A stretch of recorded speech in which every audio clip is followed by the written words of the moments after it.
Hope we might talk about the surface textures, smooth versus rough, and how that feature can affect the ability to take and hold seasoning. Oh, definitely. That's one of the things, I guess, the interesting things about modern day cast iron, and it's certainly worth mentioning. Hi there. Welcome, everybody, to what we call Cast Iron Wednesday. As it, and I know folks who've been here have heard this every Wednesday, but for new folks who have not shown up yet, um, every Wednesday, a number of cooking channels on YouTube, they have done something of a tradition of doing a cast iron video on Wednesday, and hence the name, that, as they call it, Cast Iron Wednesday. Yeah. um, and I've been doing this myself now as well for about a year and a half, and it's been a lot of fun. So I can only thank everybody who has been kind enough to show up. And we've got some people here already, like Bon Scalper and William Hurt, Pat Z, and I gotta close this little window. Joe Brown, hello, Happy New Year, and hello, Granny Graham, to be determined. Hello, everyone, and JD Hive 4. Hello, and welcome again to Cast Iron Wednesday, everybody, where, yes, tonight we are going to be doing some seasoning. This is one of those subjects that I think we could probably do this every single night, for every single Wednesday, rather, for the next 2 years, and I don't think people will ever get tired of it. It seems as though seasoning cast iron is one of those eternal questions and subjects that everybody loves talking about. Maybe it's because something that we all have to do at one time or another. However, before we get started, one thing a little serious I do want to mention, in case folks don't know yet. I'd like to give a shout out, please, to my friend Jeff Rogers, aka the Culinary Fanatic, who has been recovering from COVID-19, excuse me, for the past week. Yeah, my throat's dried too, but it doesn't compare to what he's been going through. Let me say, first of all, as far as we can tell, he is not, fortunately, his diagnosis is nowhere near fatal. He seems to have developed what they call the Omicron variant of COVID. It started out actually when his lovely wife developed it about 2 weeks ago, and she does have something of a excuse me, God, I've got really dry throat tonight. Yeah, you got that guy, laryngitis. Yeah, or something. Yeah, laryngitis. That's what my son used to But say. You got that guy. yeah, but Laryngitis. 1 second. This is a bit Okay. serious right now. As I Oh, I mentioned, yeah, apologize. no, that's okay. As I mentioned, Jeff Rogers, his wife contracted COVID about 2 weeks ago, and it was determined. Sorry, that neither of them had to go to the hospital, fortunately. Even though it's serious enough, they've been home, they've been quarantining, and they've been recovering. Jeff has been posting on his Facebook regularly that he has a fever, and he seems to have had a fever now for a week and a half. But it has not been one of those nightmare fevers, the kind that gets like up to 105 or so. It's bad enough that he has been feeling really lousy. Thank you very much. Yeah, I need some water, unfortunately. It's a little dry. It's a little dry in here. Hi, everybody. While he's taking a sip, I'll Hi, just say Jamie. hello. Yeah. But anyway, it seems to be that both he and his wife is well along the road to recovery, and he's doing okay. He's feeling down because he hasn't been feeling well. However, fortunately, as I said, neither of them, it has looks, I mean, it could be a lot worse. And I will say this once, and if anybody's offended by this, tough. And that is, both of them are vaccinated and they've had their boosters, and thank goodness for that. Because if they had not, it could very well have been far, far worse, especially for Mrs. Rogers, because again, she is, quite frankly, a cancer survivor. I'll say that because, that's good. She survived it. And that, in addition, of course, that has left her with a somewhat weakened condition, system, I guess. And so, because of all that, if they had not been prepared for this, it could very well have been a lot worse. So just something to say about Jeff Rogers, the culinary fanatic. And if you want to drop by his YouTube channel or his Facebook page and say your best wishes, I'm sure he won't mind at all. It'll help to cheer him up. Fortunately, thank you again for the water. That's about as serious as I'm going to get tonight because, of course, indeed, that is serious. However, Jeff is doing okay, and that's why we can get back down now to having some fun. And again, compared to that, I'd rather just have a bit of a dry throat tonight. So anyway, yeah, hi Rhino 93 and Wandering Sam and Randy Duffy and One Pan Man. What is this year's Super Bowl recipe going to be? Well, I don't know. It depends on who's going to the Super Bowl. I am, of course, I live in New England where we have been home to the New England Patriots. Oh, yeah, great. Now, hey, watch everybody leave this channel now. Yeah, and as we know, the Patriots have barely managed to make the playoffs, which is an improvement. I'm not going to get into a detailed discussion of football, but I will say that when the Pats have made it to the Super Bowl, I've used that excuse to cook up a big batch of Boston baked beans. And who knows, there's still a chance they could make it. But hey, that's football, and that's a topic for another time. We'll find out and see who reaches the Super Bowl.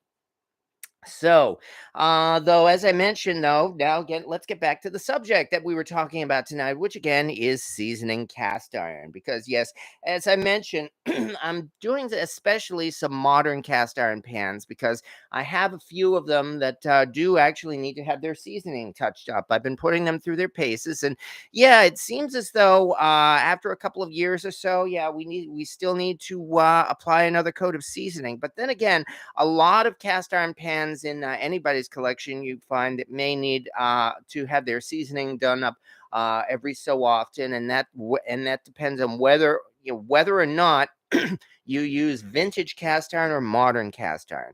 It really has more to do with what you're cooking, because there are, of course, some things that can affect the seasoning in a cast iron pan more so than others. Namely, that if you do nothing but cook bacon and steaks and bacon and burgers and bacon, yeah, you're probably not going to need to season your cast iron pan very often. On the other hand, if you do a lot of things like boiling water or using wine or other alcohol or tomatoes in your cast iron, that can affect the seasoning, and in which case, then, yeah, you very well need to touch it up. Now, I will say, yes, you can cook tomatoes and wine and everything in cast iron. But as I just mentioned, not on a regular basis. Maybe once in a while, it will do just fine. I mean, heck, I made coq au vin, that French dish of chicken stewed in wine back on on New Year's Day, for instance, or New Year's Eve rather, and I did that in a bare cast iron pan. That's not one of the ones we're seasoning tonight, in fact. I've already started my oven, in fact, and I've got a couple of pans in the oven right now that have been heating up at about 225 degrees or so, because that's the first step of seasoning cast iron. A method, in fact, that was developed really by Jeff Rogers, the culinary fanatic. I will say, I do believe he really pioneered that method of seasoning that everybody uses, that has become very, very popular. Even Alton Brown has used it regularly. Most people, they just simply they smear a whole bunch of seasoning or a whole bunch of oil onto their cast iron and then just stick it in the oven at 300 and bake it for an hour, and that's it. Jeff, on the other hand, developed it into more of a fancy process. Okay, now that we've done that, let's start playing with some cast iron, shall we? As I mentioned, I've got some pans in the oven, some pans I don't have in the oven yet.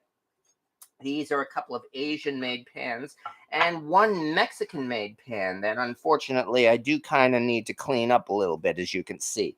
This one here, in fact, is a comal, which is just a fancy name, really, for essentially it's a griddle. And it's a very nice one as well, made in Mexico. TASTE. I'm sure the initials stand for something other than taste, but all I know is it's a really nice little griddle, and yes, I have indeed used it to make tortillas. However, I do actually have to season this up right now. Before I do so, though, let's pull a few things out of the oven and let's see what we can work with here. Maybe you need a shot of that bourbon you keep for cooking. Yeah, that would be interesting. And no, I don't feel like doing a drunk live video right now. I mean, I'm not quite that stupid. I'll let you know maybe in another few minutes or so. Hello, Sin did it. Yeah, you're not really late. I mean, we've only just started, so nothing to worry about. In fact, we are about to start playing with some cast iron here. Um, since this has already been in the oven, I've got to pull out a trivet here and put it on this wooden board. And let's move over so we can get a good view of this here. Shall we? So let's see what we can pull out of the oven first. As I mentioned, these are at about 225 degrees right now. The first step in seasoning cast iron. And the first thing we got here is the Stargazer 10-inch cast iron skillet. And look at this. You can see right now it's got really an uneven surface. That's one reason why I want to touch up the seasoning on this, because right from the beginning, this thing has had some difficulty seasoning, but I still use it on a regular basis, and I like it too. It sits nice and flat, and I've had no problems at all using it, other than the fact that we got problems with the seasoning. So now's the time, I guess, to mention, what do we season cast iron with? The short answer, of course, is that you can use just about anything here, and that's why I pulled out a couple of things here that we can use. One of which would be good old Crisco. And that, again, is Jeff Rogers' favorite thing for seasoning with. However, in addition to Crisco, we've also got some products out there that, as you know, were made especially for seasoning cast iron, like one from Crisby Cast Iron Seasoning. This one is actually they call it Larby, which is rather than Crisco plus beeswax, they have lard plus beeswax. I've used this thing a few times, and it's actually softer than your typical Crisby or Crisco based cast iron.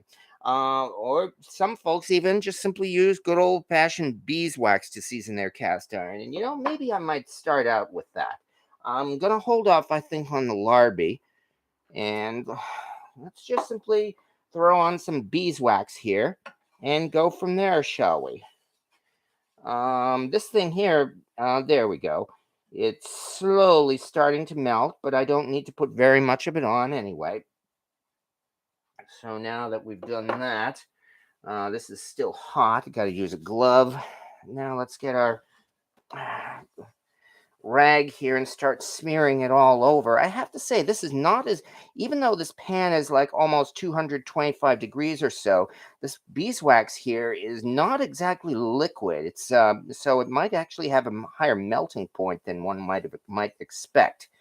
So I'm giving this a nice good coating here and a little bit on the bottom now. Just quickly get this on. There we go. And once we do that, just a little bit on the top and a little bit on the bottom.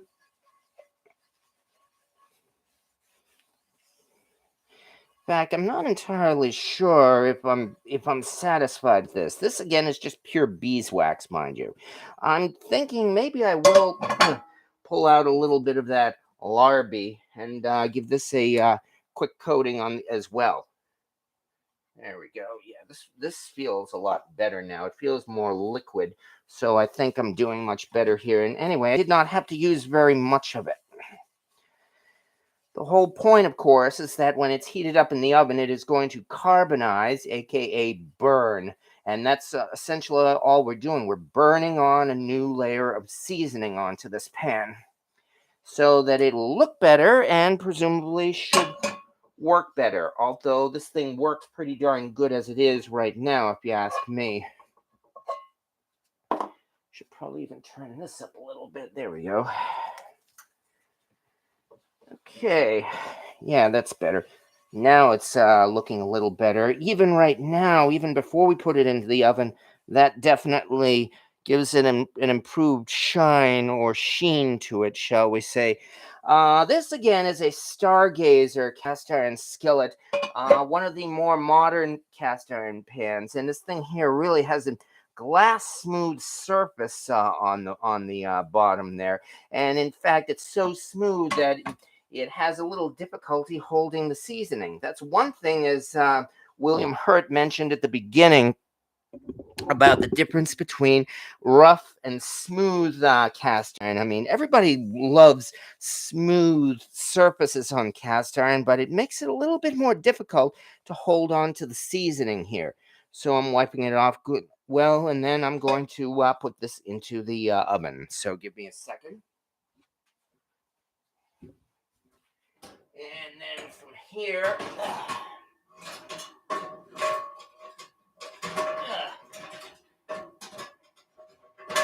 yeah, whatever. Come on. There we go. That's a little better. Having said that, I think I will pull out one quickie as well. Speaking of smooth versus rough, look at this tiny thing. It says 2019 on it. As a matter of fact, this is one of those Walmart cookie skillets that they sell for $5 at every Christmas season.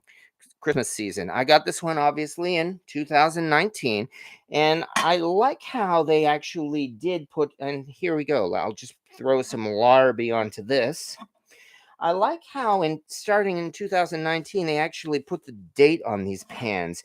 On one hand, besides being an identifying mark, it also means that antique malls can no longer sell these things as vintage cast iron pans. So while the antique malls don't like that, I think it's a good thing because again, it's a little bit more honest. And we'll throw a little bit of the larby on here. However, this definitely does have a more rough surface than that Stargazer pan. But the nice thing about that is the rough surface actually seems to take and hold the seasoning better. In that, as you can see, we rub it in, and it really looks pretty nice now. Uh, since we've done that, I mean, this is definitely a rougher surface, but I don't have any complaints about it. Anyway, a nice little pan like this, you can still use for making tiny pancakes and cookies, which of course is what they were there for. So let me throw this one into the oven. So what's the ideal grit or texture? Asks William Hurt. I don't know if there's an ideal grit.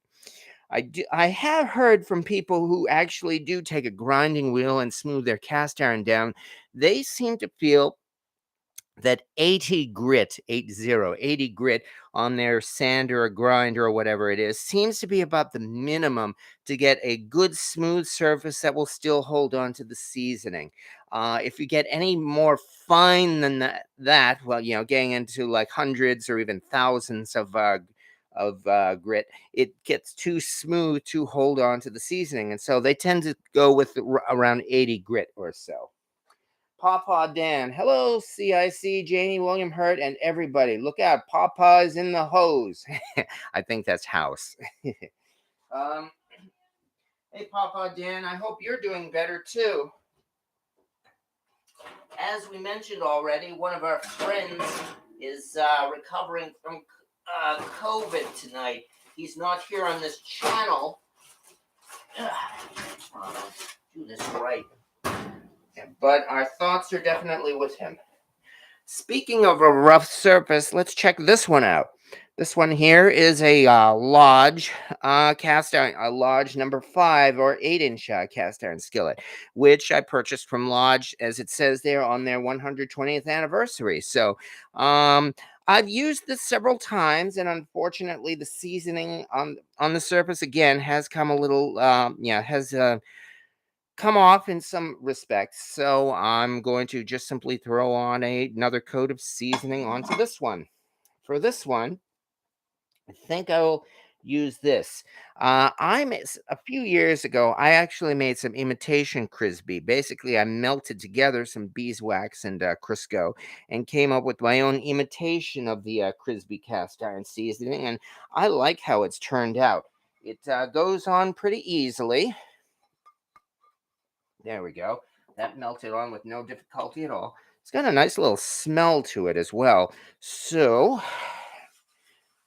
put that on here, especially on the sides. And that sure did not take long, did it? Fortunately, as well, these are all clean pans, so I did not have to strip them in the lye tank or anything like that. Of course, with this cold weather here, I had to take the lye tank down anyway, so it's much more difficult to strip cast iron in the winter, unfortunately. Not impossible, just more difficult. There we go. Do a little bit of that. And give this a good coating.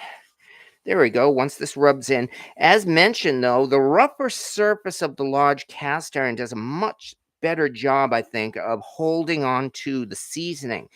I think it makes it easier to manage and care for it for that reason. In that, once this is all seasoned up, I have no doubt at all this thing's going to look like brand new here. So I'm quite happy with that. That took very little effort at all. And as you can see, we've got a nice sheen on this thing already. It looks pretty good right now, doesn't it? So that means all I have to do now is we will put this in the oven and bake it. And once we do so,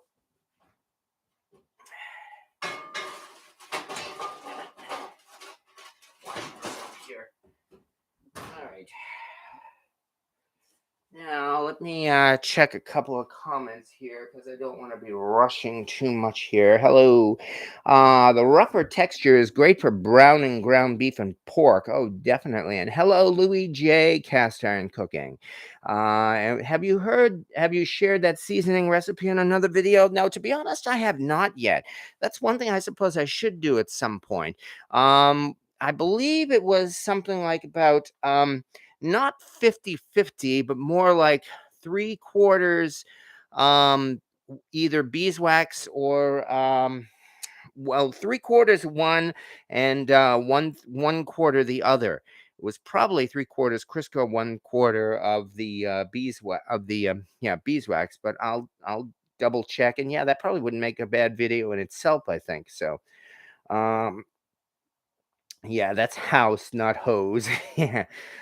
Oh yeah, JD Hive John, I learned that's a hard way. I had to go back with a coarser grit. Oh yes, you don't want it to go too fine because then it becomes too smooth. Yes, I have seen some videos out there of some people who are so proud of how they polish their large cast iron pans to a mirror smooth finish, and then they put an egg on it, and it just seems to slide all over, and it looks great and everything until they try seasoning the pan.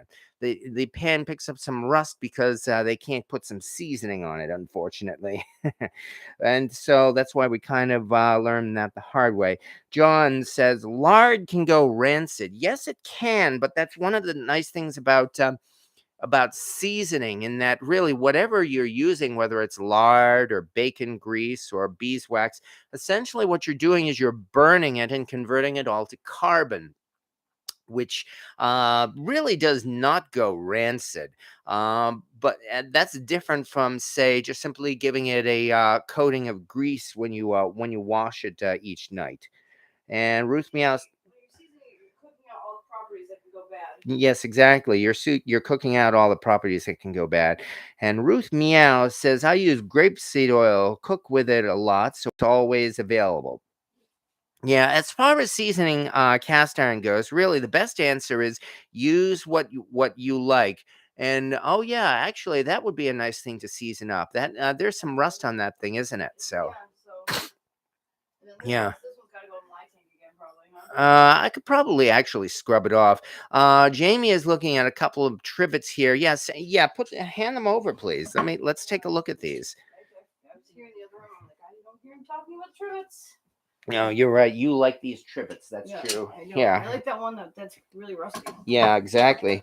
Yeah, let's take a look at a couple of these, unfortunately, that regrettably the seasoning has come off and they have developed a little bit of rust on them. Recently that we were that you took out to show people. Yeah. And then one too. Well, that one is actually enameled. I think I can take care of that. But anyway, this one here, yeah, this cute little froggy trivet. I got this one especially because it looked cute, especially when pans sit on it. And for the record, this is actually a Taiwan-made trivet. But yeah, regrettably, the seasoning has come off on the top on this, and it's developed a little bit of rust. And then there's this one that really has developed some rust, unfortunately. So I've got to give this one a, good scrubbing. I think it's time to break out the barkeeper's friend on this one. This one has markings on it that says JHZ, no, JZH, and it says 1951. So yeah, this is actually a pretty old trivet here. These trivet designs, which we see from a lot of different manufacturers, they do seem to be pretty generic designs and have been all over the place. And then we've got this chicken trivet as well, which in fact I got this one especially from my mom, and so I kind of inherited it from her. So yeah, I definitely need to clean this one up. That I think we can move on in just a minute or so. Um, Having said all that, Louis J, I have trivets from Lodge. Oh, yeah, I do see that Lodge has recently done some enamel trivets as well. And hello, 92 Poop Hatch. Poop Hatch. Yeah, that's actually what his name is. So, well, hey, that's his choice. Now, uh, is that in the back of pajamas or is that in like in ice house?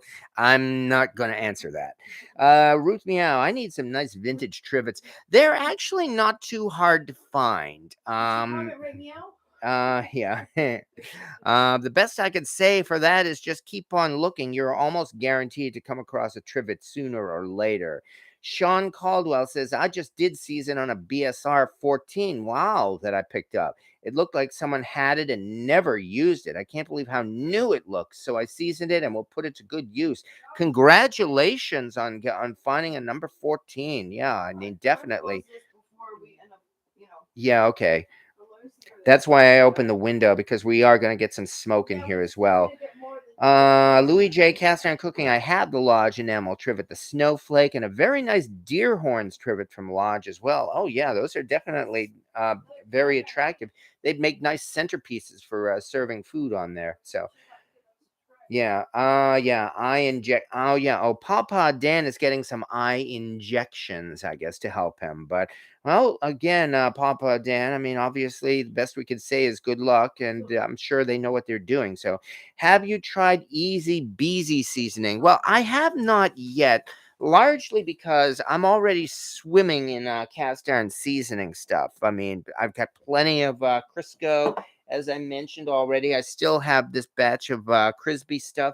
So at this time, I have not yet tried Easy Beezy seasoning. I've heard good things about it, though, and I do know a couple of other channels, like, who is it? Like Cast Iron Cookware, for instance. They use Easy Beezy. Wait a second. Isn't Easy Beezy the one by Cast Iron Cookware?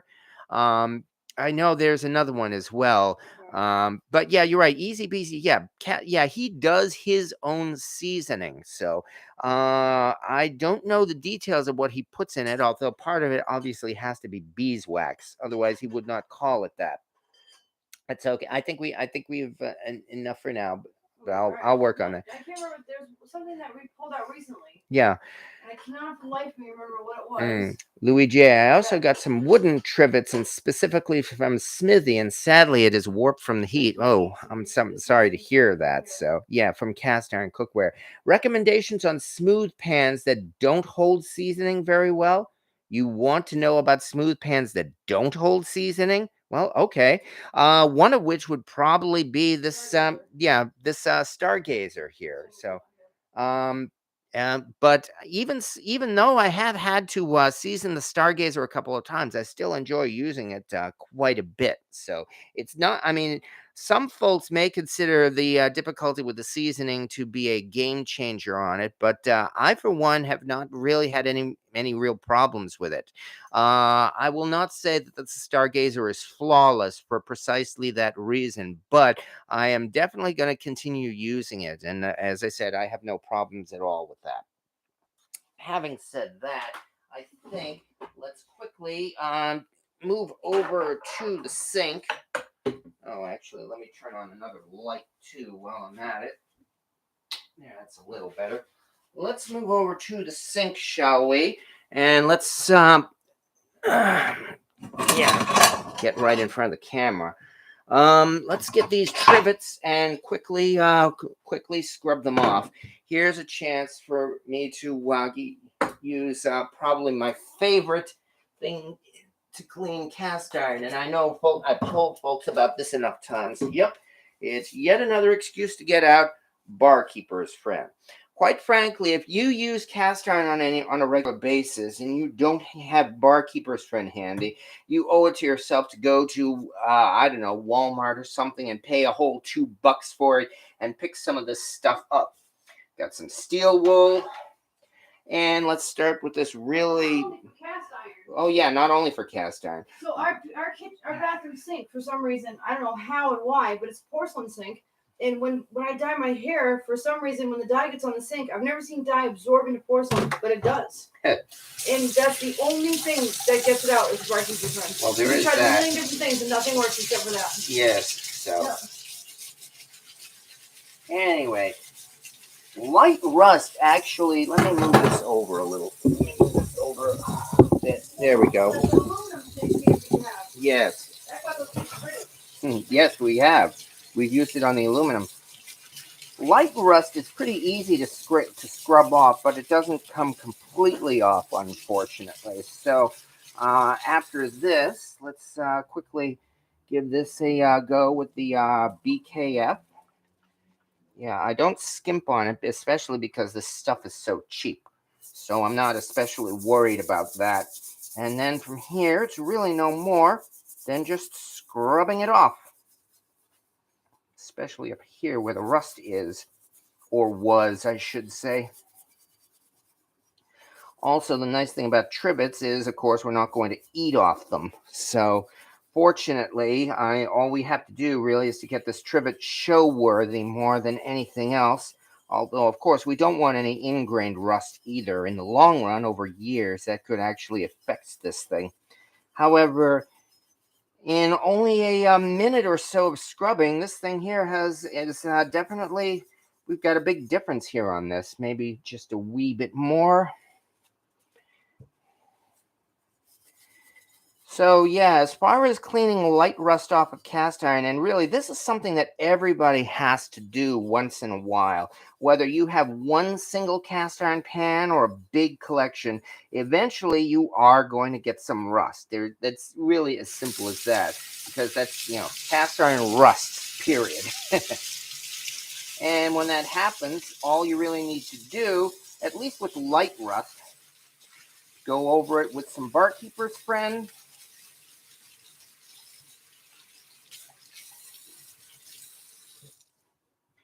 And already this trivet is looking, well, it's looking a little bit better, at least, I'd say. So now that we've done that, let's quickly dry this thing off.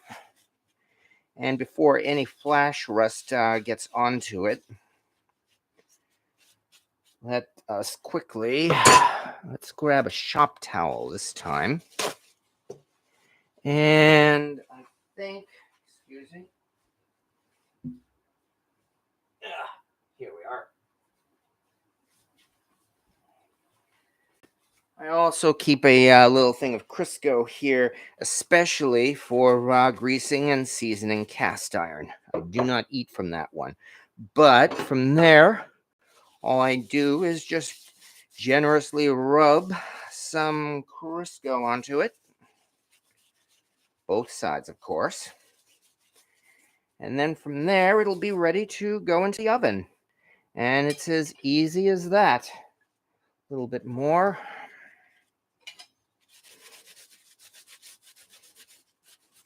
There we go. So after this is going to be, in a couple of hours or so in the oven, this thing is going to look pretty darn good. It'll look like a trivet again and not a rusty piece. So that's one.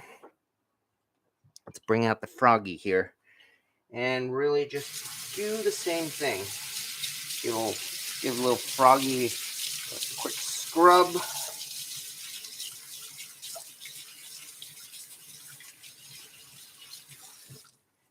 And some BKF.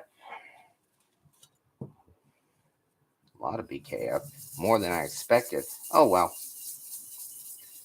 That means it'll just clean the sink. So, just enough to get that rust off. And can't forget his feet. Froggy went a-courting, and he did go.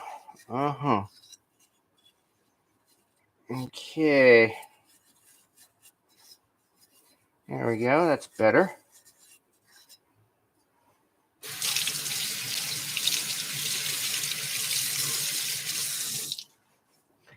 Now, let's once again quickly wipe this off.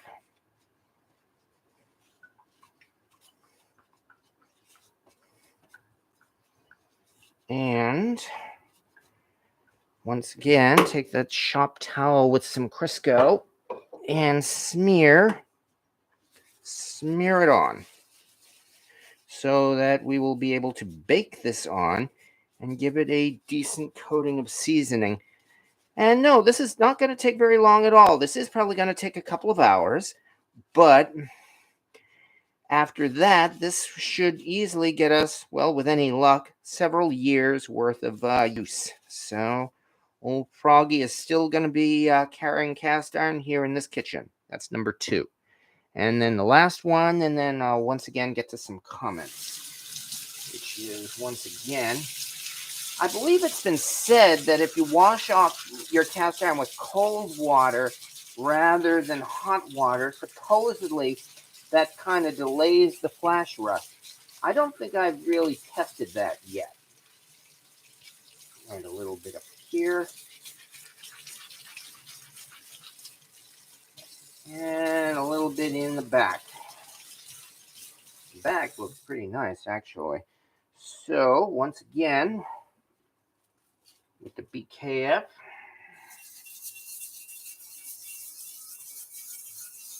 give this thing a good season, a good scrubbing. Yeah, I found this. I think I paid all of $10 for this trivet, if I remember right. It was at an antique mall. I do believe it was on one of my road trips. It might have even been the one. No, it was definitely one before Mom passed away. So that means it must have been on one of my trips down to the Cornbread Festival, then the National Cornbread Festival, somewhere along the line. Oh yeah, now I remember. I believe it was the Black Rose, in fact. There's this really good antique mall, and yeah, I hope they're still in business. The Black Rose. They are in just by the southern Pennsylvania border, not too far from the Mason-Dixon line. They're a antique mall in what was the remains of a shopping center. And again, I really hope they have not closed because of the pandemic. And every time I've gone into that place, I've found something really good. Do you believe these trivets were one of them? I do know it was at that mall as well that I found my BSR 7S skillet. The vendor did not know anything about the 7S series, so he was selling it at a decent price. I think I paid maybe $20 for it. So I was actually happy to get a good price on a reasonably, I shouldn't say rare, but definitely uncommon BSR cast iron pan. So I was happy about that. Now from here, by the way, you notice I'm not actually making this bone dry. That's because the heat in the oven will let all of the actual water evaporate from the surface and the pores and cracks of this cast iron here, whereas it'll just burn the burn this Crisco on into a layer of seasoning. So even though I did dry it off a little bit, all I needed was just to give it a quick dry. There we go. Now it's looking better already. So this means these things here are ready to take a trip through the oven. And now, as I said, let's move over back to some comments because, again, that's where a lot of the fun is. Oh, yeah, the comments. Oh, no, not the comments. Welcome to the comments. Lose your faith in humanity, you will. Shop towels suit me very well for seasoning. JD Hive John. Last time I was down to bare metal, I washed it, rinsed off the soap, and then with cold water and rubbed onto it, oil onto it, while it was still wet but soapless. Have you ever tried spraying with grill aerosol spray right away? Yeah, that wouldn't be a bad idea. See farther, and I don't see why you couldn't do it. I would say give it a try. Love the froggy, Ruth Meow. Turner Fowler says, I use grapeseed oil to season my cast iron. Yeah, once again, use what suits you. You do not have to go out of your way to get a special oil to season your cast iron. You can definitely use what you have on hand. And that's another reason why, no, I do not recommend using flaxseed oil. We've talked about flaxseed oil before, and I will state just that it does not have a good reputation because when flaxseed oil first goes onto cast iron, yes, it looks great. It gives it a nice black, shiny sheen, and it all looks wonderful. But what we've seen from after only maybe a year or two of use, sometimes even less, we find that flaxseed oil tends to flake off, and it's been known as flakeseed oil for that reason. So no, you do not have to go out and pay $9 for a worthless bottle of expensive flaxseed oil when you that tub of Crisco or grapeseed oil or whatever you have on hand will work just fine. Or you could even make the little investment and get yourself some cast iron seasoning, whether it's Easy Beezy cast iron seasoning or Crisby or any other kind that you feel will work best for you. So, Brian Anderson says, I like the darker look that Easy Beezy seasoning leaves behind. Yeah. Oh, definitely. Steve at Cast Iron Cookware, I'm sure he'll be pleased to know that his seasoning definitely has a reputation. So I have no problems with that. Why are SOS pads discouraged when cleaning up cast iron with rust? I myself do not discourage them. I mean, SOS pads, yes, they do have soap in them. It might just be from the old myth of cleaning cast iron with soap. Now, of course, when you're actually eating off of it, um, when you are just cleaning your cast iron off after cooking and you're just going to give it a quick grease, even then it is possible to use soap, and a lot of people do. SOS, of course, is meant for really deep down cleaning. And anyway, as well, if you really want to help remove rust, I would think that SOS should be a good choice, really, if you want to try scrubbing a rusty cast iron pan with that. Even dish soap can help to remove light flash rust. Flash rust is pretty easy to scrub off, and really anything will do a decent job removing light flash rust from a cast iron pan. Louis J. Cast Iron's cooking. I do like the Easy Beezy seasoning. It works really well, leaves a great seasoning with a glossy finish. James Ramsdell. I've been using Cast Iron Cure beeswax seasoning. And well, feel free to plug your favorite ones here. I'm not being paid for any of this, and I'm not going to censor anyone. Well, that's not the right word. I'm not going to silence anyone for naming their favorite brands. So that's perfectly okay. Papa Dan, Granny, I haven't done it yet, but really no choice, and I'll be awake during the whole procedure. Well, as always, again, best of luck to you, Papa Dan. So, um, I have an idea for the prize on your next contest. How about an autographed picture of Trouble and yes, suited for framing? I'm not sure if people would be that interested in a picture of me, to be honest. I will say, though, however, I am planning on doing another giveaway contest next week. I will give some more details at the end of this video here. Okay. Anyone use walnut oil? Your thoughts? I've barely even known about walnut oil. While I'm sure there is a walnut oil, I really would not have any details about it. What's the BSR-S series? Okay, very brief history. BSR in its early Red Mountain days was competing with another foundry. The name of that other foundry is unknown, and it was not Lodge Cast Iron. They specially produced a set of 3 cast iron pans, a 3, a 5, and a 7, especially to be compatible with the, I guess, with the hollowware being produced by that competitor, so that way they could cash in on them. These pans were very slightly smaller in size than regular BSR pans. And so BSR gave them a special mark on them. They called them the S series, a 3S, a 5S, and a 7S, especially to designate them as being compatible with with that particular company's cast iron. And that's it. There really was nothing else special about it. I mean, after all, as far as they're concerned, they were just producing frying pans. They were producing cookware, nothing elite, not like these days. So that was the S series. But just because it is slightly different from all the rest of BSR's pans, and because it has a mark that can easily identify it, well, the S series has become something of a collector's item, at least among folks who know vintage cast iron. You're still not likely to find an S series pan marked that way at an antique mall. Although, of course, on eBay, they know about that. They seize really pretty much anything on eBay that will sell, which is why, cast iron on eBay, if you look, you will probably find a rare S series BSR number 3 going for, I don't know, $50, $75, which is ridiculous. And no, I wouldn't pay that much for it. So, but that's eBay for you. What else do you expect? One pan man asked for thoughts on walnut oil. With my eye issues, I just want to be sure that I was reading his comment correctly. Yes, you're exactly right, Pawpaw Dan. The real important thing about seasoning whatever kind of oil you're using really has to do with the smoke point more than anything else. An oil with a low smoke point may tend to flake or dissolve more easily than an oil with a high smoke point. That's at least that's my opinion. I'm not a scientist and I can't guarantee that, but that would seem to make sense.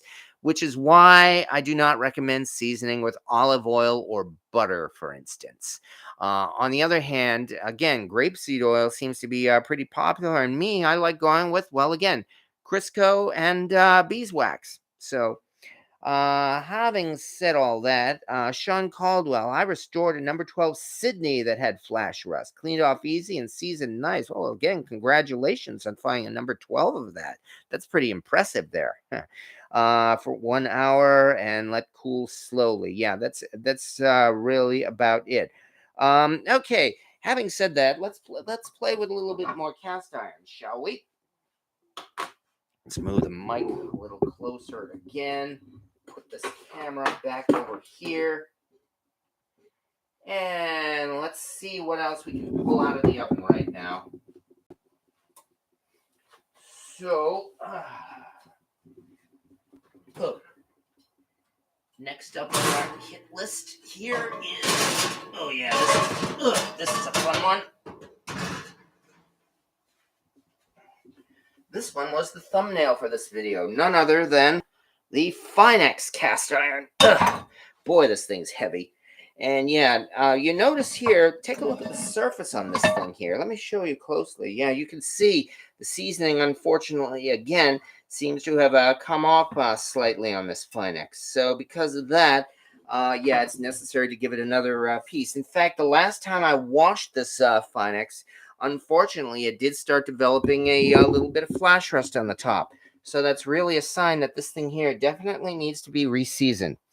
So let's once again break out this imitation Crisby, which is beeswax plus Crisco, and give it a nice coating. Boy, that's probably more than enough, in fact. That was easy. Okay. Yeah, this did not take long at all. There we go. In fact, I might even have to wipe some of this off. That was easy. Now that's on the top. Ugh. Now let's do a little bit on the bottom. And a little bit here. Give this one a good brisk scrub so we can get it into the little spaces there. And the anti-heat ring, or whatever you call this ring here that's concave rather than inny rather than outy. And a little bit around the side. And let's do one more rub here on the front. There we go. That did not take long at all. The thing about this particular one here, the Finex here, is that it has this stainless steel ring here on the on this, yeah, on the handle here. The seasoning, because of all the smoke and everything, is actually going to discolor this. And so what I found is that after this thing is seasoned here, I am going to actually have to go over this stainless steel spring here with Barkeeper's Friend, especially to give that a good shine. So there is an extra step that needs to be done. And let's get this thing back into the oven now. Ugh. Well, one more look, just to be sure. This again is the Finex. Ugh, there we go. Finex number 12 cast iron skillet, which I've had since 2014 now. Boy, this thing has been almost 7 years. No, actually 7 years. Going to be going on 8 years after this. Wow. Can't believe how much time has gone by already. Ugh. There we go. All right, so far so good. And in fact, no, one more, and then I will start turning the oven temperature up. So let's get this out. And this last one is going to be a doozy as well. Okay. Ugh, yeah, I know. I keep knocking the camera around. Sorry. Okay, having done that, here's the last thing that I'm going to be seasoning in this batch anyway. Look. Clang, clang, clang. Ugh. This is going to be a fun one. Ugh. Ugh. Here we are. Ugh. All right, let's get a better view of this. I'm sure folks may have seen this one before. This is the Lodge Cast Iron Wok, a 14-inch Lodge, so-called Pro Logic cast iron wok, in fact, which is one of my favorite kitchen items. Well, I think I could say they're all my favorite, but this is definitely one of my most used kitchen items. Let me start smearing some of this over here. Yeah, I did find that after several years of use here, it seems like this thing here does in fact need a little bit of reseasoning as well. So now is the time to do it. Let's bring this up. Oh yeah, this is giving it a nice sheen already.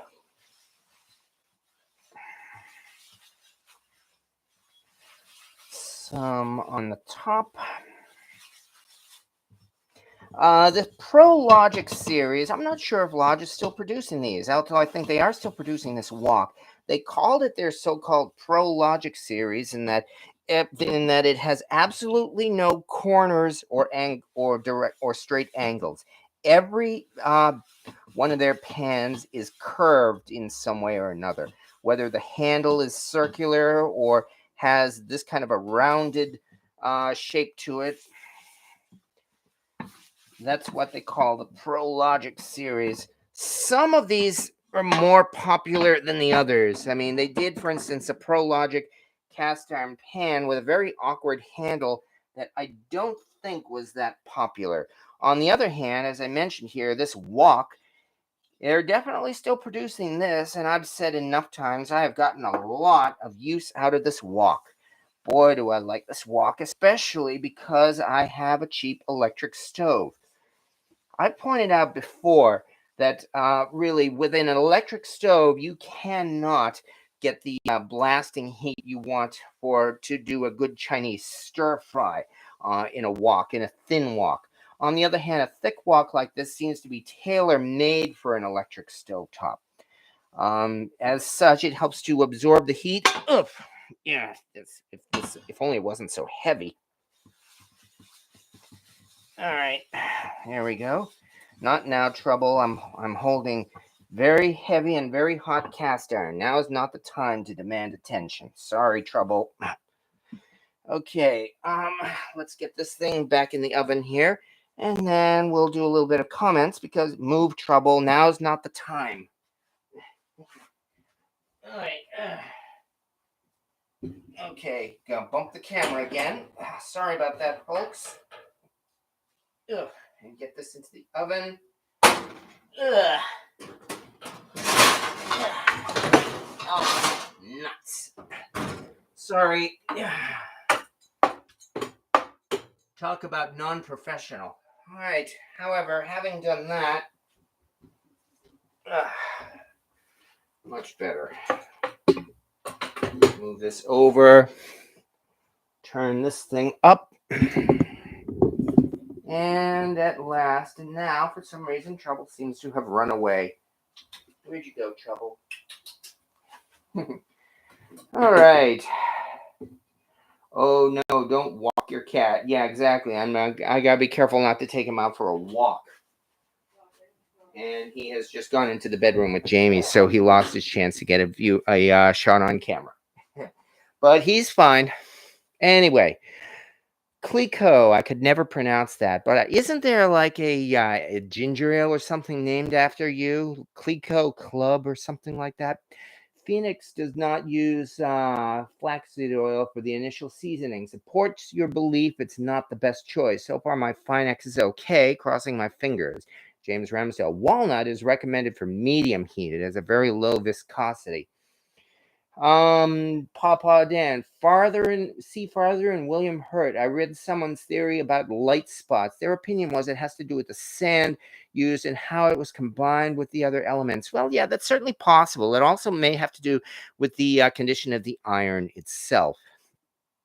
See farther. I have a skillet that doesn't stick but has a light spot in the center size of a quarter, and no matter how much I season it, that light spot won't go away. Advice? Well, I can only guess you may want to season it a little more. I'm not going to advise grinding it down. The light spot especially if it's in the center, sounds like that may very well have been a hot spot. And I would have to ask if if that pan is a spinner. It may be that the center of the pan may be very slightly warped, and that might in fact cause a temperature difference, which could very well be the reason why you've got that light spot in the very center. At least that's a thought anyway. I'm not going to say that's an absolute answer there. And going up, GD Hive John, why doesn't Lodge sell Finex? I was lucky to find one in a Williams Sonoma outlet. You'd have to ask that question to Lodge. I don't know their marketing there. I would think that Lodge would probably sell it at their stores at least, but as for on their own website, well, most likely they want to keep their brand separate from Finex, or at least that would be my opinion. And Daver, Dave RR, I'm seasoning my cast iron pan too. Yeah, well, as you see already, it's actually pretty simple. All you really have to do is coat it with the oil that you like the best. Start out at about 200 to 225. And then once it's in there, I've just heated it up to 300. After it reaches 300 or so, I'm going to give it another wipe down, especially to take some of the excess oil off the surface. And that's really more to make it look nice more than anything else.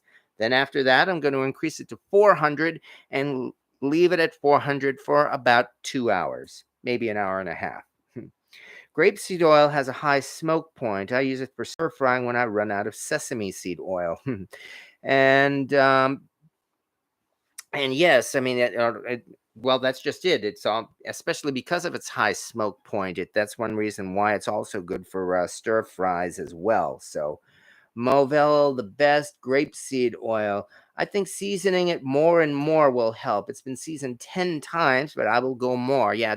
And the other thing to do, of course, is just to keep using it. So, but as I mentioned already, those that's really here's where I guess we get into the difference.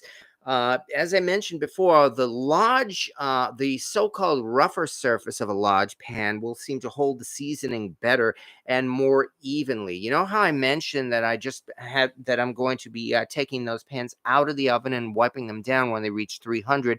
I'm not going to do that with the large pans because I found that's not necessary.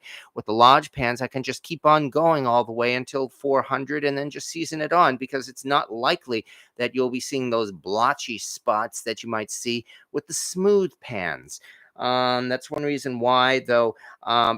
Really, the only reason for wiping it down at 300 is just that, because you do want it to look even, to have for the seasoning to be distributed evenly on the surface, and it'll give it a better look. Alton Brown did this kind of seasoning as well, and he demonstrated it in one of his episodes of Good Eat, where he had actually borrowed that method, in fact, from Jeff Rogers. He didn't credit him for it, but well, then again, how can you copyright something like that? Nonetheless, he went directly from 200 to 400 and skipped over the 300 part, and Jeff called him out on that. Jeff suggested, I would have liked for him to have stopped at 300 and wiped it down once before going on to 400. So, and Kreisner is starting his, Bert Kreischer is starting his own cast iron company. Any thoughts? Well, there are quite a few of these startup cast iron companies these days, and I can only hope that they are, well, really all doing well, because the more made in USA cast iron, the better. I can only hope that he does okay, especially since this market is a niche market. I'm really hoping it's not starting to get oversaturated here, because, there are so many now of these new startup cast iron companies. I'm hoping that they are, how many of them are going to survive. We've got Grizzly Cast Iron, we've got Butter Pat Cast Iron, we've got, and Marquette Castings. Yeah, I think I mentioned, in fact, I got an email from Marquette Castings. They actually said that they would like to send me a free cast iron pan in exchange for some content on my YouTube channel. And after considering it, I felt I really had to turn down that offer. So I realize this is going to keep me from getting 100,000 or 1,000,000 subscribers, but I've already said my piece about sponsorships on these YouTube channels. Now, anybody, you can run your YouTube channel the way you want, but I am not going to knock anybody else for having sponsors on their channel. Although some of them I may question. I mean, Joshua Wiseman, that guy, for instance, his channel with 5 million subscribers, we see him getting sponsored from Geico and Bounty. And well, if he wants to if he wants them to be the sponsors of his channel, well, he could certainly do so. On the other hand, other channels that I know would like some sponsors, like for instance, Cast Iron Cookware, for example, or even maybe Louis J Cast Iron. I'm sure you folks would not mind if you ended up if somebody sent you a free pan, and hey, if that's the case, and if you enjoy it, then the best of luck to you. I'm not going to diss you for doing that. All I can say is this is my own choice, and it's simply how I feel. And see farther. They used to use cottonseed oil, and that was used in car repair because the great polymerization, but they had to take it out because it stops hearts. Huh. Well, that's interesting. I'm not sure how that could actually affect a person's health, though, because as I mentioned, when what we're actually doing is we are converting it into carbon. So I'm not so sure how cottonseed oil might affect a cast iron pan like that. On the other hand, it may very well be that they were not using cast iron for that. Champagne. Madame Clicquot invented tiny bubbles and riddling, 1810. No, I did not know that. Well, thank you. Thank you for letting me know. That's all. That's always something new, and I'm very glad to hear that. So far, we've gotten into, as I mentioned, I've shown a couple of pieces of modern day cast iron. As I mentioned already, we've got the Stargazer, which has its own problems, and we've got the Finex, which has its own problems. Is there a completely flawless modern day cast iron pan? Hard to say. I'm sure some folks may think that way of their own modern cast iron, and they have every right to do so, of course. I mean, I've heard, I know I've mentioned this before, I've heard a lot of people really push the Field Company skillets, for instance, calling it pretty much the modern day Griswold, not just in the way that the pan is designed, but also from the way it's being marketed. And yes, I have seen a lot of good things about Field cast iron skillets too. I know that there are at least a couple of videos where they have actually compared the Field skillet to the Stargazer, although they really did not do it in the long run. As I mentioned, the Stargazer seems to have a seasoning problem, which I'm trying to resolve right now. And I think I would like to ask if anybody has a Field skillet, how well it has held up after, like, say, yeah, 6 months, a year, 2 years worth of use, how it's doing for seasoning as well as performing on the stovetop. I have no doubt performing on the stovetop, it's going to perform wonderful. You can say that about just about any cast iron pan. And I think that's one of the reasons why these companies are doing that. And, as one way to market their products, we'll send you a cast iron pan and you can do a review of it. And almost always that review is going to be fantastic, simply because cast iron is fantastic for cooking. Whether it's a Stargazer or a Field or a Griswold or a BSR or a Lodge, or what's this new one? Talon Claw. You saw a couple of channels there. That's a cast iron pan with a removable or separate handle, that like a claw that fastens to the pan so that it can be lifted separately. All of those, they're cast iron pans and they cook just fine. So you can bet it's gonna get a good review pretty much no matter what.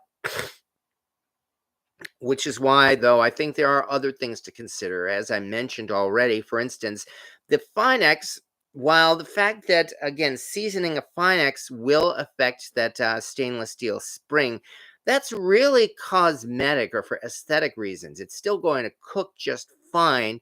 And as I mentioned, I can hit that stainless steel spring with some Barkeeper's Friend to make it look as good as new. So that part is I'm not too bothered with. Some folks might be. I spent $200 on this Finex pan and I expect it to be perfect, and it is not perfect, so I'm not satisfied. Well, you have every right not to be satisfied.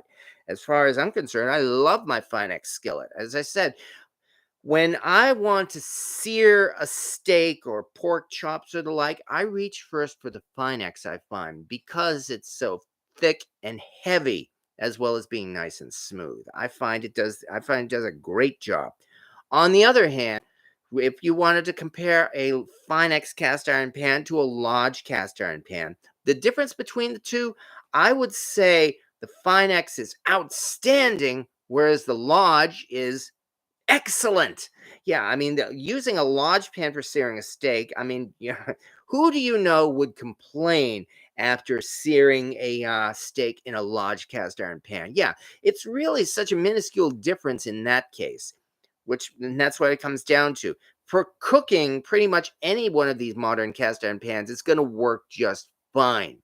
Even a $10 Asian made rough surface cast iron skillet from Big Lots, which I had for a while, will still cook just fine. Or likewise, an Ozark Trail pan from Walmart.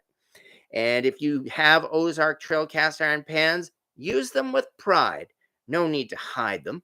No, you can go ahead and post pictures of them on the cast iron cooking group, and people are going to say, yeah, you cooked some good food with that, because it did. That's really the important thing. That Talon Claw one. What I saw, though, is, as I mentioned, it's a cast iron pan, a square cast iron pan with a separate handle, like a claw that actually fastens to it and lifts it. I can't help wondering that after maybe 6 months of use or so, will that claw start to bend or even crack if it's a cast iron handle? Will it still be able to cook, to lift a pan with no risk after 6 months to a year of use? I think that's something we may have to look at some of those channels. Sam Cook, I have a Stargazer, and in the beginning it was hard to keep it seasoned. After using it a couple of years, no more seasoning issues. Its surface acts like carbon steel, in my opinion, anyway. So yeah, there you go. That just proves you've got, the best way to keep your cast iron working and looking as good as new is to use it. So I'm very glad to hear that. Ruth Meow, I got a set of cheap cast iron pans from Harbor Freight. Wonderful after seasoning. Yeah, nothing wrong with that. Those things there, I think they season them with wax like all of the companies used to do in the old days, which means you actually have to burn off the wax by cooking it in the oven for maybe an hour or so at 450 to 500 degrees. But then after that, you can just season it. And like Ruth said, it'll work just fine after seasoning, and there's nothing wrong with it. Besides, those kind of pans, you could almost call them disposable cast iron pans. If you were to go out camping in the woods, for instance, these days would want to take a valuable, priceless Griswold on a camping trip where there's a chance that it could be lost or damaged or get all rusty or something, as opposed to taking, say, a Harbor Freight Tools cast iron pan. So, yes, there is a use for those cheap Asian-made cast iron pans. Dave Evely, pork and kraut fried chops in Wapik and finished in an enamel pot. Oh, that sounds good. And have you heard of Austin Foundry cast iron skillets? Very expensive, but American made. Well, yet another yet another foundry to keep up with. I mean, these things here seem to be popping up all over the place. I have not been able to keep track of all of them. The best I could say is point a link and see if anybody has used any from this. I'm betting it's going to be the same as all the others. Namely that you'll see someone say, I cooked in this Austin Foundry pan and it worked great. You'll hear that with just about any cast iron pan. And I will say the same thing about just about any cast iron pan. So that's what I mean. I'm hoping that this niche market for really expensive, fancy modern day cast iron cookware isn't becoming too saturated. Especially with the pandemic going on, now I think would be the time to find out which of these companies are going to survive and which won't. Cross my fingers for any of them. Have you ever restored a waffle maker? I haven't yet, but I hear they're a bear to do. Oh, I don't doubt it. So, after eyes are better, supposed to do one for a friend. Any tips? I think my best tip would be to build an e-tank, especially for that reason, an electrolysis tank. Yeah, cleaning all of those nooks and crannies in a waffle maker would be a real nightmare if you tried doing it by hand. I would really suggest building an electrolysis setup for that. That's probably the easiest and most effective way to do that. See farther. I love my vintage made in Taiwan. They're not heavy and seasoned great. They're very smooth and shiny, a pleasure to use, and so therefore definitely keep using them. And Turner Fowler, I have the complete line of filed cast iron? Or do you mean Finex? I honestly don't know. I've had them over for a year. The only problem I had with them was that the seasoning would flake off at first. Yes, again, I do believe Finex initially seasoned their cast iron, at least at first, with flaxseed oil, which again is more proof that yes, they did in fact. Yeah, the flaxseed oil just does not seem to last in the long run, and yeah, so and that's how it goes. On top of all that, once this is done, I've got another batch of pans that I still have to season, as I mentioned already. Now, I mean, after all, I've got those things cooking in the oven, and we still have to do these, we still have to season these trivets, including the froggy here. And I still have to clean off these Asian-made pans, including, check this one out. This again was one of those Walmart cookie or brownie pans, and yeah, with Valentine's Day coming up, yeah, this is definitely one that's now's the time to get some use out of it, I would think. And here's another 2019 cookie skillet. Has a couple of flakes of rust on the very front that I just have to scrub off, and then we'll season it. And as I mentioned at the beginning, here is that Kamal that I'm also going to do. All of these are going to be done tomorrow at this point because, I mean, I've got all of those pans in the oven right now. And so that means it's ready to get going with the next round of round of, we're at 300 right now. I can't read this. LT's cat. My mom gave me an Asian griddle. That little guy was my best fryer. It broke my heart when I dropped it and it broke. Ouch, my condolences. Well, that unfortunately shows, as we know, that cast iron is not indestructible. And even though it's almost indestructible, we still have to treat it carefully. There's really nothing else we could say that. See farther. I read the number one size is the most valuable.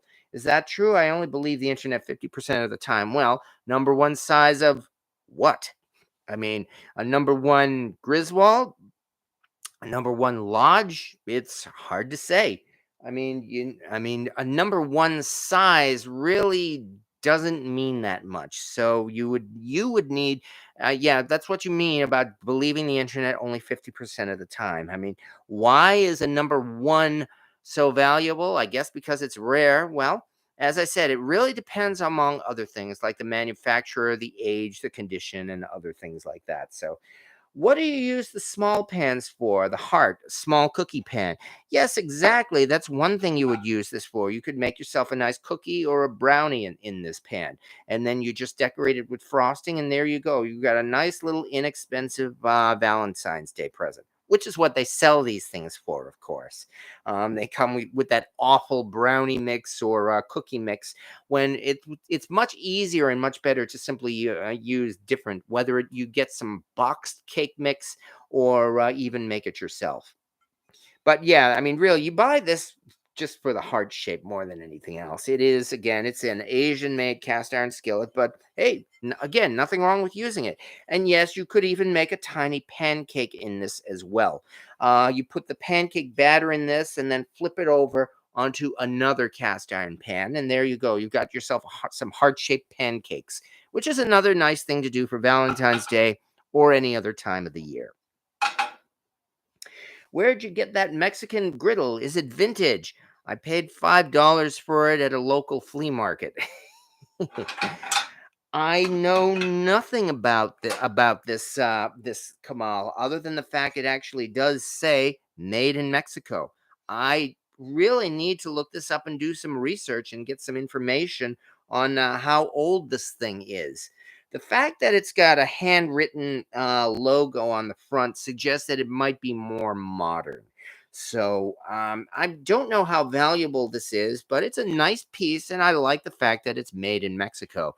I guess that makes it more authentic for doing tortillas.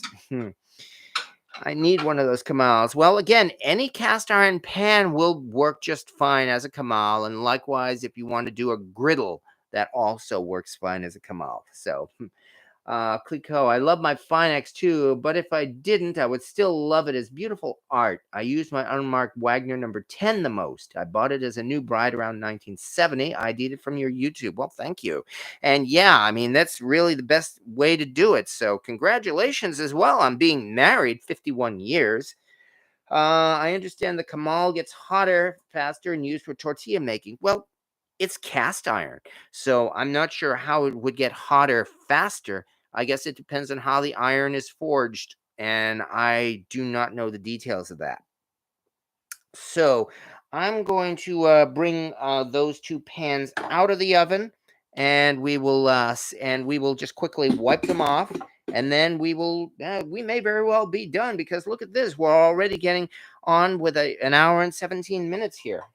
So I appreciate folks just watching as I stand around, talk, and season cast iron. So let's pull out one of these pans and try not to knock over the camera this time. And that would be, yeah, let's put this down on the other shelf so that there's no mistake. There we go. Ouch. Yeah, YouTube. Here once again we have the Stargazer cast iron skillet. And all I have to do now is just give this thing a quick wipe down. I think you might even be able to see the oil on the surface here. Just give it a quick wipe down. And back into the oven we go. Whoops, there I go again.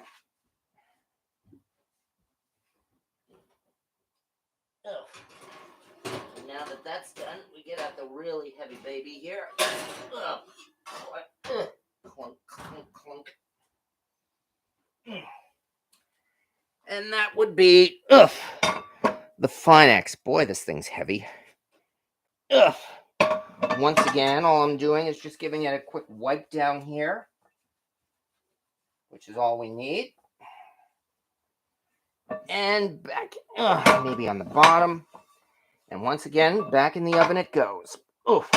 Yeah, this thing's hot too. Let me get another glove. All right. That's because this thing is so heavy. Oof.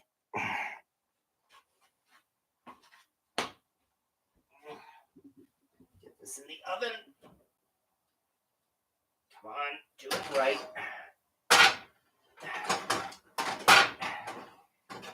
Careful. There we go. Got it. Well, that was fun. Over there. Now we turn it up to 400.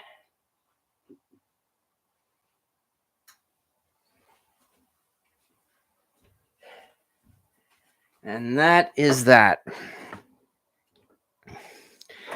Now, again, seasoning cast iron always seems to be one of those topics, as I think I said before, that seems to be never ending. Pretty much, no matter what, there will always be questions about the best oil to use or the best way to season cast iron. And really, the only answer, as we've said already, is simply do what works for you.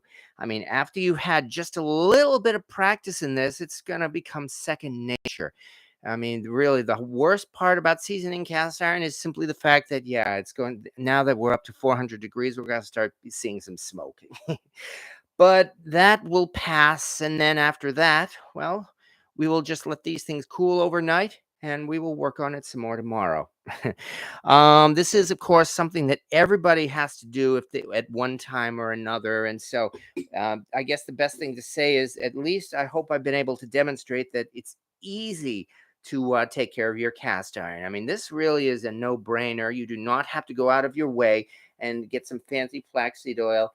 You do not even have to go out of your way to get, say, easy peasy cast iron seasoning. A lot of people here have said good things about that cast iron seasoning, and if you want to make the investment and consider it, well, give it a try. But really, the best way to do it, I think, is just simply do what works best for you. It's really the best thing to say here, I guess. See farther. I've heard about people polishing their skillets. What does that entail? Is that from seasoning? Polishing their skillets. Well, on one hand, yeah, it is from seasoning. And in fact, just what I did by giving it an extra wipe, I guess you could say that would be the same as polishing the skillets. On the other hand, we're also talking about some people who take sandpaper or a grinder and actually smooth down the rougher surface of a cast iron skillet. That is something that is one of those topics that, again, a lot of people are arguing about. I am not a fan of grinding down cast iron pans, largely because I see no need for it. The number one reason to grind down a cast iron skillet, it looks nice. That's the number one reason.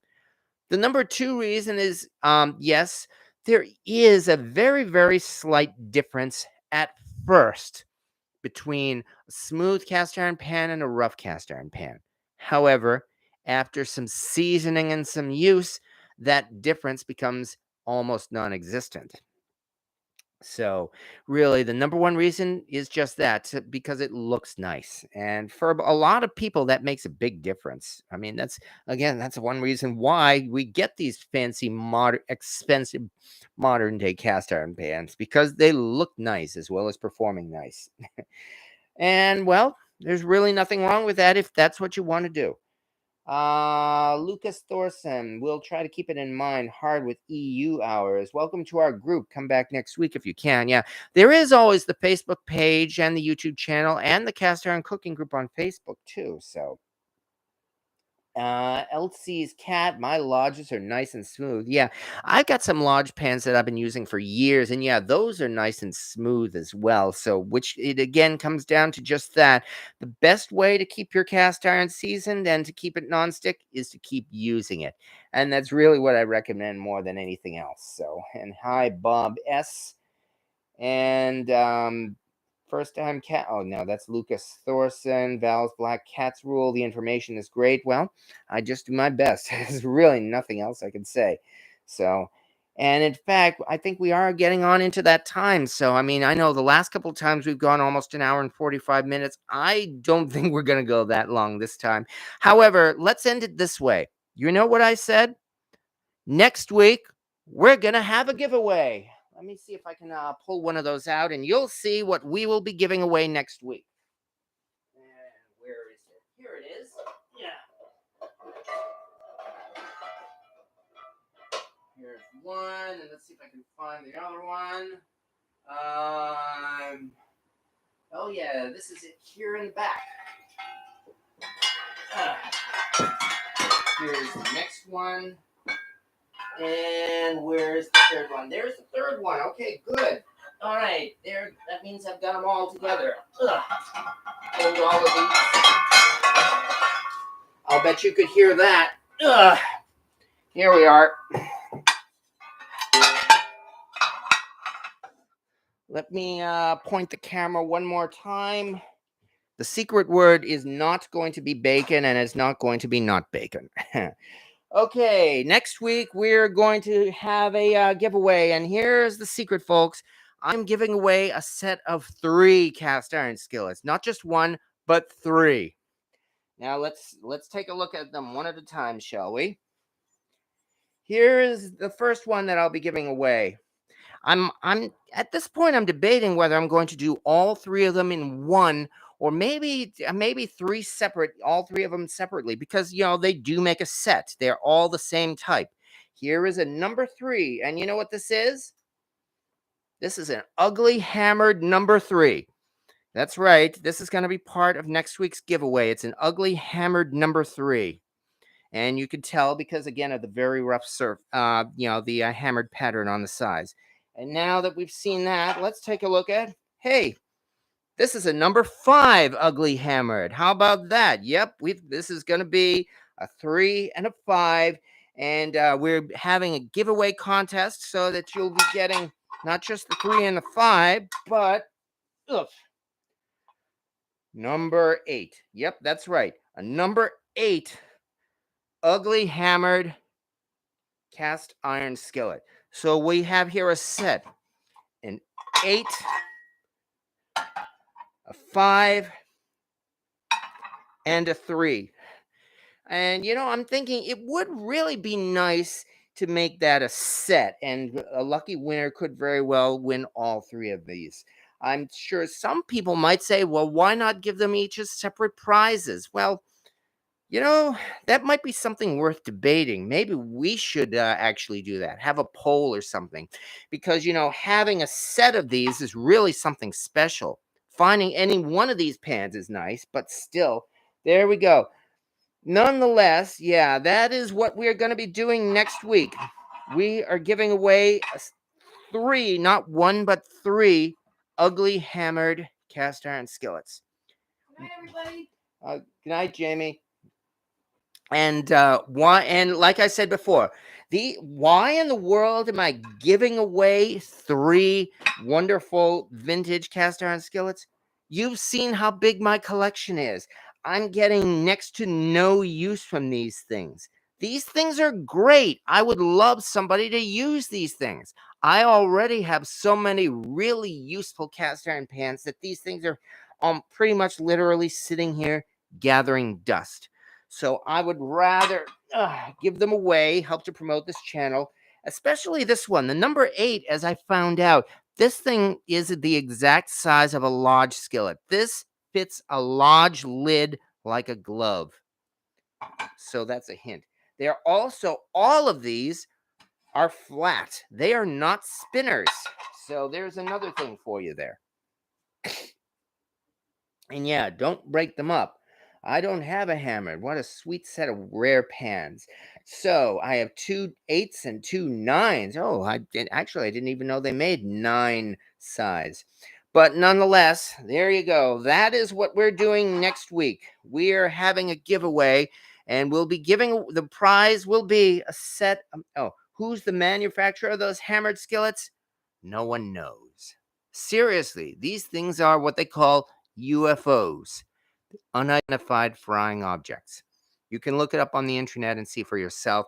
And you better believe we'll be talking about these next week as well, as we put these at least one of these through their paces and have a giveaway contest. And that's what we're going to be doing next week. Next week is our giveaway contest where we will be just that. It'll be Ugly Hammered Week, just in time for Valentine's Day, where the ugly duckling rules.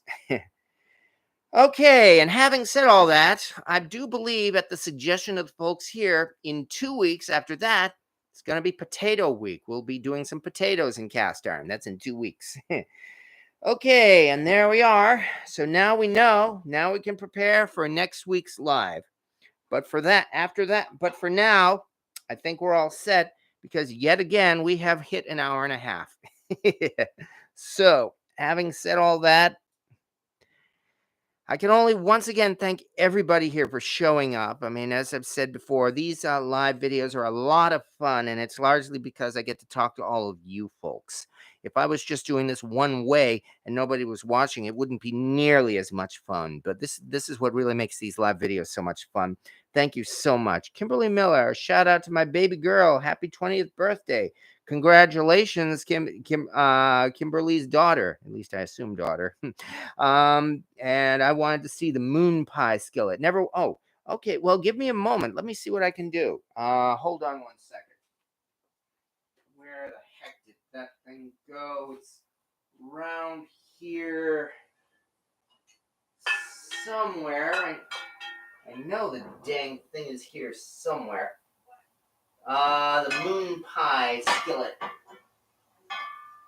Let me see. I'm still digging it up. Just give me a moment, folks.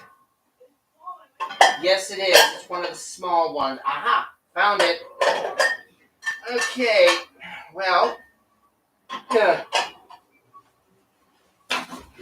Yeah, watch myself. I see farther. Because you asked for it, here it is. And yeah, here's the thing. I actually got this in Chattanooga. Because that was, of course, the home of the Moon Pie Company. What can I say? I ordered it from their website, to be honest. I did not buy it live from them. I ordered a moon pie skillet because I wanted a nice skillet with the moon pie logo. And without even saying so, they sent me a 100th anniversary moon pie skillet. So I guess this is something of a collector's item. But yeah, it's a Lodge number 3 that they commissioned with the moon pie logo. So there it is. And yay, yummy moon pies. Yeah, I know. That's one of many things I still have yet to do. I should probably try making a homemade moon pie in this and see how it turns out. Yeah, it's a good Lodge number 3. I've no complaints about it. What's your favorite moon pie? Probably just the regular moon pie. Sorry, I'm traditional like that. Jamie likes the banana moon pies. I will also say when I went down to Kentucky, that was my first time and so far my only time having a deep fried moon pie. Yeah, I actually did not have a heart attack from it. Yes, it was delicious too. Okay, having said all that, I think we really need to get going. Yes, make a homemade moon pie. There's a great historical. Oh, yeah, I know the story of the moon pie. Yeah, the salesman who went out looking for, asking mine workers what they wanted to eat. And so they suggested that and how big do you want it? And so he put his hand up to the moon and said, about that big. And that's where the moon pie came from. All American story.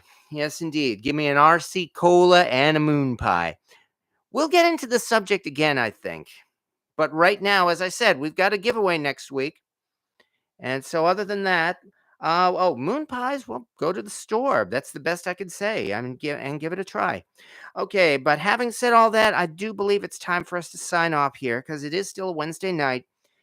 I've got some cast iron to clean up, and of course, we've got we've got the rest of the week to finish off.